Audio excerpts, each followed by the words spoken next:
NCIB times ಮೀಡಿಯಾಗೆ ಸ್ವಾಗತ. ರನ್ಯಾ ರಾವ್ ಪ್ರಕರಣದಲ್ಲಿ ಪ್ರಭಾವಿ ಸಚಿವರ ಪಾತ್ರದ ಆರೋಪ ಕೇಳಿಬಂದಿದೆ.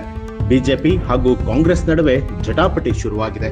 ಆರೋಪಿ ಕರೆ ಮಾಡಿದ್ದು ಯಾರಿಗೆ ಅಂತ ಹೇಳಿ ಇದೀಗ ಪ್ರಶ್ನೆ ಕೂಡ ಹುಟ್ಟುಹಾಕ್ತಾ ಇರುವಂತದ್ದು. ರನ್ಯಾ ರಾವ್ ಗೋಲ್ಡ್ ಸ್ಮಗ್ಲಿಂಗ್ ಪ್ರಕರಣದಲ್ಲಿ ಕಾಂಗ್ರೆಸ್ ಸಚಿವರ ಕೈವಾಡ ಇದ್ದು ಅದು ಬಹಿರಂಗ ಆಗ್ಬೇಕು ಅಂತ ಹೇಳಿ ಶಾಸಕರಾದ ಭರತ್ ಶೆಟ್ಟಿ ಅವರು ಆಗ್ರಹ ಮಾಡಿದ್ರು. ಸಿಬಿಐ ತನಿಖೆ ನಡೀತಾ ಇದೆ, ಎಲ್ಲರ ವಿಚಾರ ಕೂಡ ಹೊರಗಡೆ ಬರುತ್ತೆ.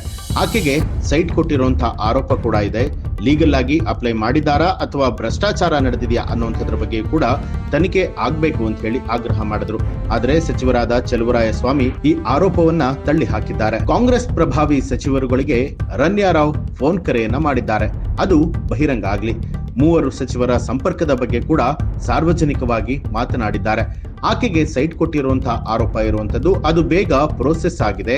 ಕೆಐಡಿಬಿ ನಲ್ಲಿ ತಪ್ಪಿದ್ರೆ ಅದು ಮಾಹಿತಿಗಳನ್ನ ಕಲೆ ಹಾಕಬೇಕಾಗಿರುವಂತದ್ದು. ಹೌದು, ಅಕ್ರಮ ಚಿನ್ನ ಸಾಗಾಟ ರನ್ಯಾ ರಾವ್ ಪ್ರಕರಣದಲ್ಲಿ ಪ್ರಭಾವಿ ಸಚಿವರ ಪಾತ್ರದ ಆರೋಪದ ಹಿನ್ನೆಲೆಯಲ್ಲಿ ಬಿಜೆಪಿ ಹಾಗೂ ಕಾಂಗ್ರೆಸ್ ನಡುವೆ ತೀವ್ರ ಜಟಾಪಟಿ ನಡೀತಾ ಇದೆ.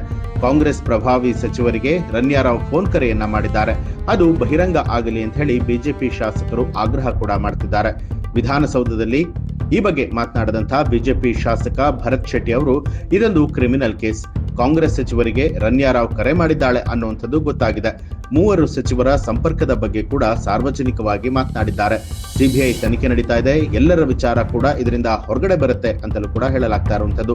ಆಕೆಗೆ ಸೈಟ್ ಕೊಟ್ಟಿರುವಂತಹ ಆರೋಪ ಏನಿದೆ ಅದು ಬೇಗ ಪ್ರೊಸೆಸ್ ಕೂಡ ಆಗಿದೆ. ಕೆಐಡಿಬಿ ನಲ್ಲಿ ತಪ್ಪಿದ್ರೆ ಈ ಬಗ್ಗೆ ಮಾಹಿತಿ ಗೊತ್ತಾಗಬೇಕಾಗಿರುವಂತದ್ದು.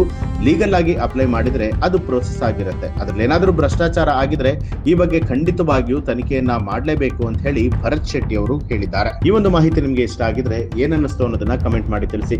ಹಾಗೆ ಯಾರೆಲ್ಲ ಇನ್ನೂ ಕೂಡ ಎನ್ಸಿಐಬಿ ಟೈಮ್ಸ್ ಮೀಡಿಯಾ ಚಾನೆಲ್ ನ ಸಬ್ಸ್ಕ್ರೈಬ್ ಮಾಡಿಲ್ಲ, ತಪ್ಪದೆ ಸಬ್ಸ್ಕ್ರೈಬ್ ಮಾಡಿ, ಬೆಲ್ ಐಕಾನ್ ಒತ್ತಿ.